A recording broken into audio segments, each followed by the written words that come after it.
QR code തട്ടിപ്പ്. അതാണ് കേരളത്തിലെ പുതിയ ട്രെൻഡ്.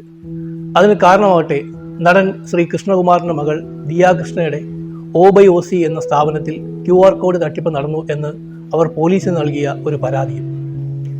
ദിയ കൃഷ്ണയുടെ ആരോപണം ഇതാണ്: തൻ്റെ സ്ഥാപനത്തിലെ ജീവനക്കാരായ 3 പെൺകുട്ടികൾ സ്ഥാപനത്തിൻ്റെ QR കോഡിന് പകരം അവരുടെ സ്വന്തം QR കോഡ് നൽകി കസ്റ്റമേഴ്സിൽ നിന്നും ഏകദേശം 60 ലക്ഷം രൂപയോളം സാമ്പത്തിക തട്ടിപ്പ് നടത്തി എന്നാണ് പരാതി.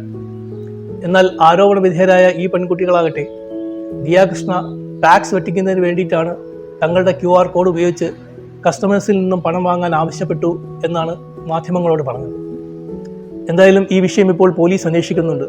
അതിനാൽ തന്നെ ഇതിൻ്റെ സത്യാവസ്ഥ അധികം വൈകാതെ പുറത്തു വരും. ഇവിടെ എന്തായാലും ഒരു കാര്യം പകൽ പോലെ വ്യക്തമാണ്. കാരണം ഈ 3 ജീവനക്കാരും അവരവരുടെ QR കോഡ് ഉപയോഗിച്ച് കസ്റ്റമേഴ്സിൽ നിന്ന് പണം കൈപ്പറ്റിയിട്ടുണ്ട്. ഇത്തരം സംഭവങ്ങൾ ഉണ്ടാക്കുന്ന പ്രതിസന്ധി ചില്ലറയല്ല. കാരണം നമുക്കറിയാം, ജീവനക്കാരെ മാത്രം വിശ്വസിച്ച് കടയേൽപ്പിച്ച് പോകുന്ന ധാരാളം കട ഉടമകളുണ്ട്. ഇവർക്കെല്ലാം തന്നെ ഈ ന്യൂസ് ഒരു ഷോക്കായിരിക്കും. അതുകൊണ്ട് തന്നെ ദിയ കൃഷ്ണ എന്ന സെലിബ്രിറ്റിയുടെ സ്ഥാപനത്തിൽ നടന്ന ഒരു തട്ടിപ്പായി മാത്രം നമുക്കിതിനെ കാണാൻ കഴിയില്ല.